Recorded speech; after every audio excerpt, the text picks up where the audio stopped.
محمد پر جان لٹائے گا، کعبہ ہے وہ جنت میں گھر اپنا بنائے گا، کعبہ ہے وہ جنت میں گھر اپنا بنائے گا، تو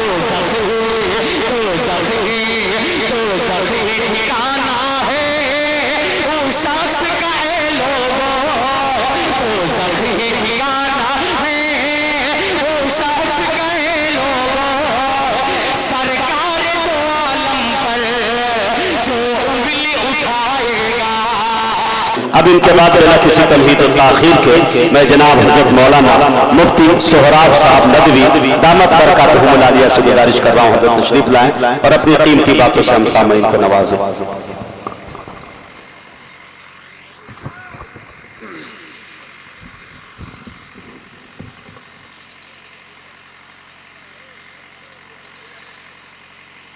دیکھیے، تقریر شروع کرنے سے پہلے ایک سوال ہم آپ لوگوں سے کرنا چاہتے ہیں کہ اللہ تعالیٰ نے ہم لوگوں کو الحمدللہ مسلمان بنایا ہے۔ ارے ہم سب مسلمان ہیں، یہ بتائیے کہ مسلمان جاننے والے کو کہتے ہیں کہ ماننے والے کو کہتے ہیں؟ جلدی بولیے گا۔ تو آپ لوگ صرف جاننے والے ہیں کہ ماننے والے بھی؟ ذرا ہاتھ اٹھائیے تو کتنا ماننے والے ہیں۔ تو ایک بات میری مانیے گا، جتنی کرسی آگے خالی ہے اللہ کے واسطے اس کو بھر دی۔ آپ جو لوگ بھی پیچھے بیٹھے ہیں، آپ ہاتھ اٹھائے ہیں ماننے والے، ایک بندہ بھی پیچھے نہیں رہے جس کے سامنے کرسی خالی ہو۔ وہ جو داڑھی میں ٹیک لگا کے مسلمان بیٹھا اس کو ہلائیے تو ہاں الحمدللہ۔ آ جائیے، ادھر آئیے، سب لوگ سمٹ جائیے۔ دیکھیے کتنا اچھا منظر ہو گیا۔ کرسیاں سب آپ کو دعائیں دیں گی جو پہلے خالی تھی اور بیچاری کہہ رہی تھی کہ پتہ نہیں مجھ پر بیٹھنے والے کہاں چلے گئے، کیوں مجھ کو محروم کر دیا۔ دیکھیے ابھی بھی نہیں ہلیے گا تو آپ نے غلط ہاتھ اٹھایا۔ اللہ کے واسطے جو لوگ پیچھے بیٹھے، دیکھیے صوفی صاحب لگ رہے ہیں، ہل نہیں رہے، بیٹھیے آگے بڑھیے الحمدللہ۔ کوئی بھی آگے میں کرسی خالی نہ رہے، آ جائیے آ جائیے، اللہ جزائے خیر دے گا۔ دیکھو بڑھنے والے کو اللہ بڑھاتا ہے۔ فرمایا گیا کہ السابقون السابقون اولئک المقربون، جو لوگ اگاڑی ہیں سو دنیا میں بھی اگاڑی ہے، آخرت میں بھی اگاڑی رہیں گے۔ جو لوگ پچھلی سیٹ کو قبول کرتے ہیں، لوگوں یاد رکھیے پچھلی سیٹ پر بیٹھنے والا کبھی آگے بڑھنے کی ہمت نہیں کر سکتا۔ آ جائیے، جزاک اللہ جزاک اللہ جزاک اللہ، سب لوگ آ جائیے، بیٹھ جائیے ماشاءاللہ، کوئی بھی جگہ خالی مت کیجیے۔ دیکھیے برادران مزمل حیات صاحب کو آپ لوگوں کو سننا تھا، لیکن ہم ہی نے ان سے درخواست کی کہ ذرا بیچ میں ہم کو داخل ہونے دیجیے، اور ان کی اجازت سے میں داخل ہوا ہوں، اور مجمع بھی ذرا جم جائے تو ان کی طبیعت بھی جمے گی۔ ہم لوگ تو اس مجلس میں بھی فاتحہ کر کے انشاءاللہ نکل جائے گا۔ جو لوگ کھڑے ہیں بیٹھ جائیں۔ آپ لوگوں کو پیر میں درد نہیں ہوتا ہے کیا؟ پھل پیر میں ہاتھ دے دیا تو کون سی ہوگی؟ واہ، دونوں جیب میں ہاتھ دے کر کے ہم کو ڈرا رہا ہے۔ بیٹھ جائیے آپ، درود شریف پڑھیے۔ اللہم صلی علی محمد کما صلیت علی ابراہیم وعلی آل ابراہیم انکا حمید مجید، اللہم بارک علی محمد کما بارکت علی ابراہیم وعلی آل ابراہیم انکا حمید مجید۔ الحمدللہ رب العالمین والصلاة والسلام علی سید الانبیاء والمرسلین وعلى آلہ واصحابہ اجمعین، اما بعد، اعوذ باللہ من الشیطان الرجیم، بسم اللہ الرحمن الرحیم، انا نحن نزلنا الذکر وانا لہ لحافظون۔ آج کے اس جلسے کے باوقار صدر معزز علماء کرام، دینی بھائیوں اور بزرگوں، نوجوان ساتھیوں، عزیز بچوں اور پردے میں بیٹھی میری پیاری ماں اور بہنوں، آج کا یہ جلسہ قرآن پاک کی نسبت پر منعقد ہوا ہے۔ مدرسہ فیض الاسلام کے چند طلبہ نے اللہ کی کتاب کو اپنے سینے میں محفوظ کیا۔ آج اسی کتاب کی برکت ہے کہ یہ مجلس سجائی گئی۔ لوگوں، اللہ تعالیٰ نسبت کی بھی لاج رکھتا ہے۔ فرمایا کہ قیامت کے دن اللہ قرآن کی نسبت کی لاج رکھے گا، مسجد کی نسبت کی لاج رکھے گا، رمضان کی نسبت کی لاج رکھیں گے، ایک گنہگار انسان اللہ کی عدالت میں کھڑا ہوگا، اس کے نام اعمال اس قابل نہیں ہوں گے کہ جنت کی طرف جا سکے، جہنم کا پروانہ ملنے والا ہوگا۔ قرآن پاک مجسد ہو کر کھڑا ہوگا اور کہے گا کہ اے اللہ تو جانتا ہے کہ میں نہیں جانتا کہ اس بندے کے اور اعمال کیسے تھے، لیکن مجھ سے اتنی محبت تھی کہ وہ رات میں بھی دن میں بھی جب موقع ملتا تھا میری تلاوت کرتا تھا۔ اللہ میری تلاوت میں وہ ایک سکون محسوس کرتا تھا، میں اس کے سینے اور دل اور دماغ میں تھا۔ اے اللہ اگر تو نے مجھ کو اور تیرے حبیب کی زبانی سفارش کا حق ملا ہے تو میں تجھ سے گزارش کرتی ہوں کہ اے اللہ تو اس بندے کی مغفرت فرما دے، اللہ اس نسبت پر اس بندے کو معاف فرما دے۔ ہم لوگ بھی قرآن کی نسبت پر آئے، اگر اللہ نے اس نسبت کی لاج رکھ لی، میرا یقین ہے کہ اللہ ہم جیسے گنہگاروں کو بھی اس نسبت پر یقیناً معاف فرمائے گا۔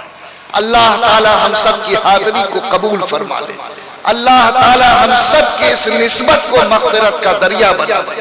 حاضرین کرام، قرآن پاک سے محبت کرنا ایمان کی پہچان ہے۔ یاد رکھو اللہ کی ذات جتنی بڑی ہے اللہ کی کتاب بھی اتنی ہی بڑی ہے۔ کسی مسلمان کے دل میں اللہ کی جو عزت ہے، اگر اتنی ہی عزت اور محبت قرآن پاک کی پیدا نہ ہو تو اس کا ایمان خدا کے یہاں معتبر نہیں ہو سکتا۔ یہ ٹھیکیدار کو ہٹاؤ تو یہ دیکھو، تم موبائلیں لے کے دنیا میں آئے تھے کیا؟ چلو یہاں سے ہٹو تو دیکھیے کل پیدا ہوا ہے موبائل کو، ارے جاؤ یہاں سے تم کوئی کام کرو۔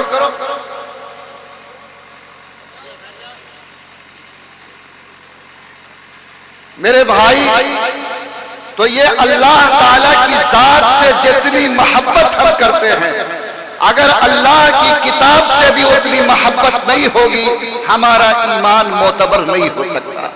لیکن آج کبھی تنہائی میں سوچئے کہ اگر آج اللہ اتر جائیں تو اکرام کا کیا حال ہو، اگر اللہ کا دیدار ہو جائے تو ہماری کیا کیفیت ہوگی۔ لیکن جو بندہ اللہ کے کلام کا رات اور دن دیدار کرے، بولو اس پر بھی اللہ کے دیدار کی کیفیت طاری ہونی ایک مسلمان کی شان ہے یا نہیں؟